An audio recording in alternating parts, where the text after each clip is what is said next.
Romans 1:20-21. So people are without excuse. For although they knew God, they did not glorify him as God or give him thanks. But they became futile in their thoughts, and their senseless hearts were darkened. What's the point? At one point, everybody in the world worshiped God. That would have been the time of the flood. They should have made sure that the information about God was passed down accurately to their descendants. But they didn't do that. So the reason that the Romans and the Greeks and Vikings or whoever else didn't worship God was because they didn't pass information down accurately.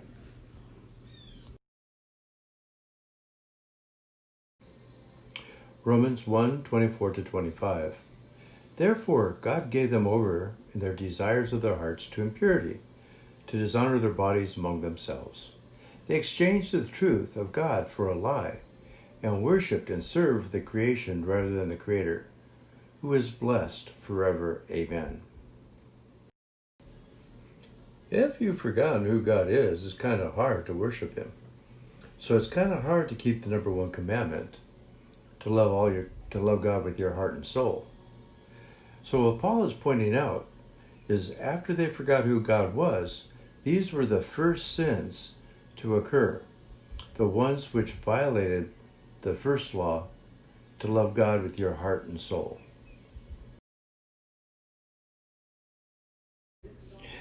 Before we get into that, you may think that all sins are equal. They're not. All sins break our relationship with God, but that doesn't mean that they're equal. When you look at the second commandment, love your neighbor, murder is a little worse than not giving somebody a cold soda when they're thirsty.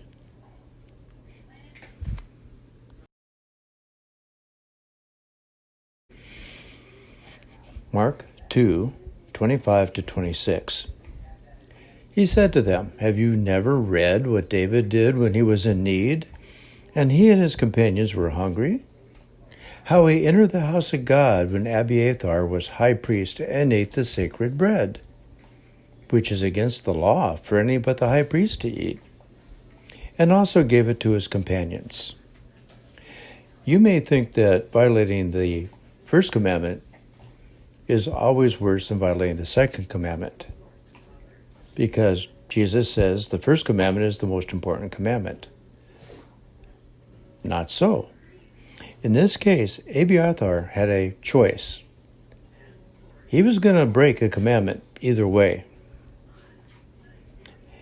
If he didn't give David and his men food, he was breaking the second commandment because they were hungry and needed food. On the other hand, if he gave them the food, he was violating the first commandment because that was the bread in the altar and was not supposed to be given to anybody but the priest. So Abiathar had a problem. He could break the first or he could break the second commandment. He chose to break the first commandment, and he gave the food for David. Notice that Jesus is saying in this passage that he did the right thing. So violating the first commandment was not as bad as if he had violated the second commandment.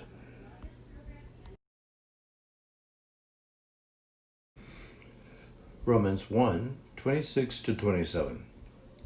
For this reason, God gave them over to dishonorable passions. For their women exchanged the natural sexual relations for unnatural ones. And likewise the men also abandoned natural relations with women and were inflamed with their passions for one another.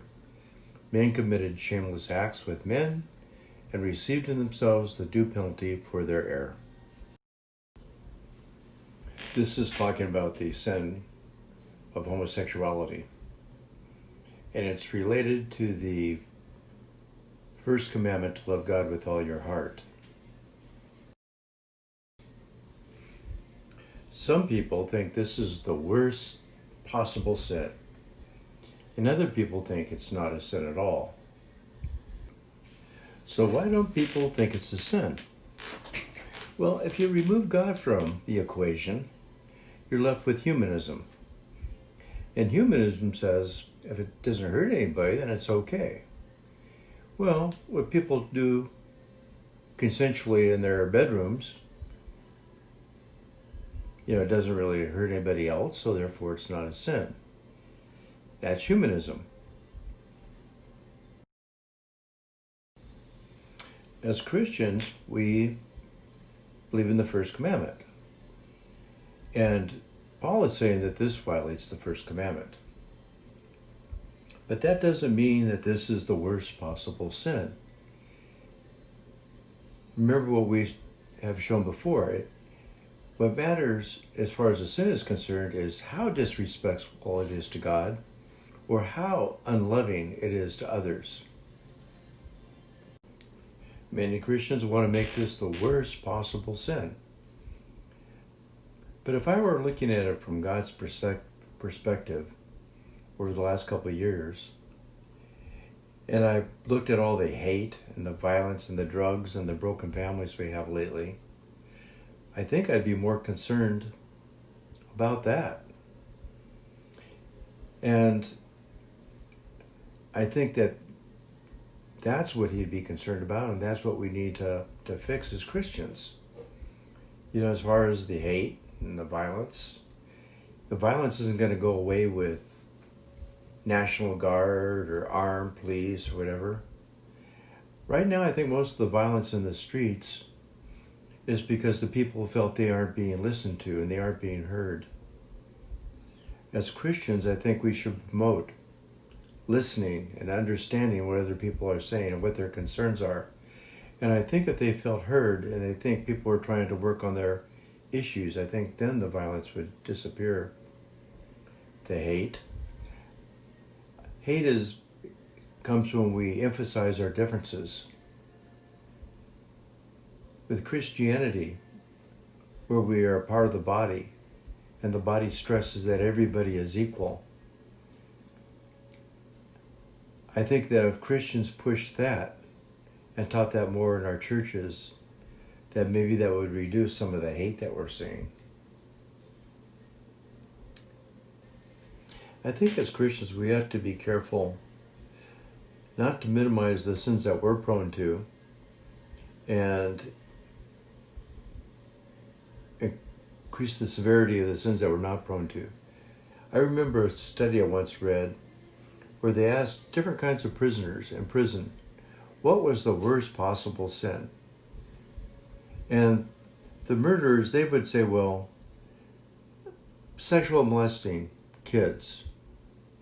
And so then they would talk to the people that sexually molested kids. Oh, well, no, it's murder.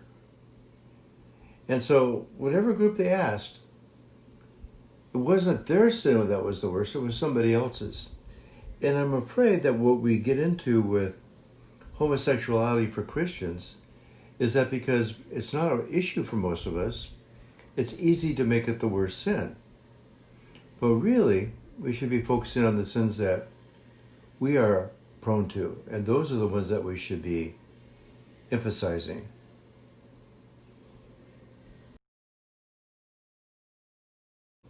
Romans 1:28-31. And just as they did not see fit to acknowledge God, God gave them over to a depraved mind to do what should not be done. They were filled with every kind of ungodliness, wickedness, covetousness, malice. They were rife with envy, murder, strife, deceit, hostility.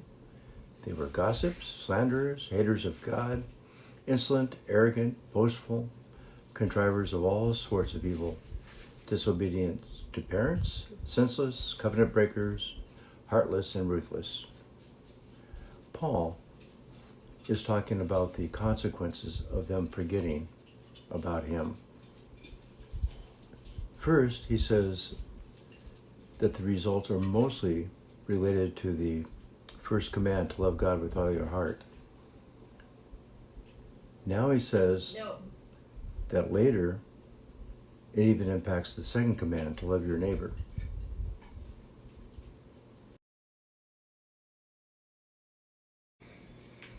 Romans 1:32.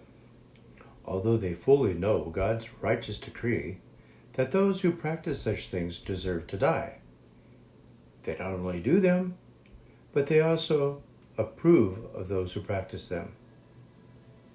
So, does everyone know right and wrong?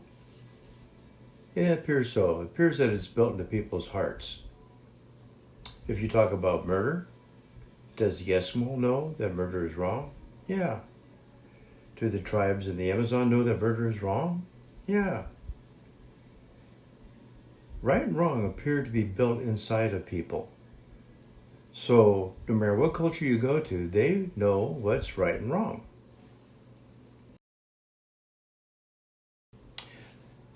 Yeah, it's subtle. But it's not saying that they approve of the evil practices. It says that they approve of those who practice the evil practices. We tend to give people a pass when they do wrong things if they're friends of ours. In psychology, they call that the halo effect, which means if we like somebody, we overlook it when they do bad things. If we dislike somebody, then we really notice it pretty quickly when they do bad things. We see that in our churches.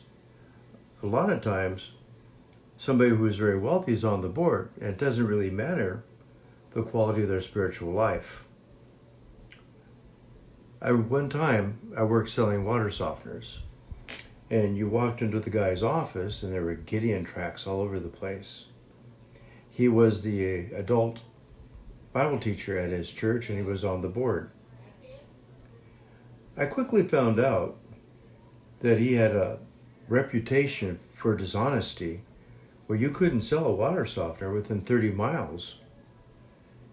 One time we had a trade fair, and we had a drawing for a water softener. And I asked him, when are we going to do the drawing? And he says, oh, we're not. We just wanted the contacts. We just wanted their names and addresses so we could contact. We're not really going to give away a water softener. I was shocked. He was a Gideon. He was a Christian. He was an adult Bible teacher. But he wasn't honest.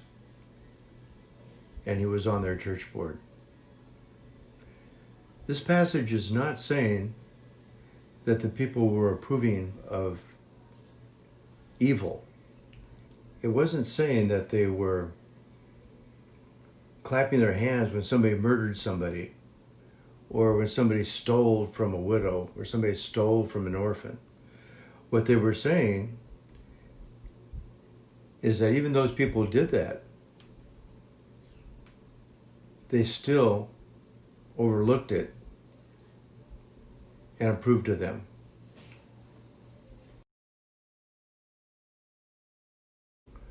So to summarize, Paul is saying if their ancestors had only made sure that their children knew about God, that the Roman Empire would not have been godless and corrupt. And so whose fault was that? Now next time we're going to go and hit Paul's third argument of why it's fair to require that you know Christ to be saved. And his third argument is, in my opinion, by far the best.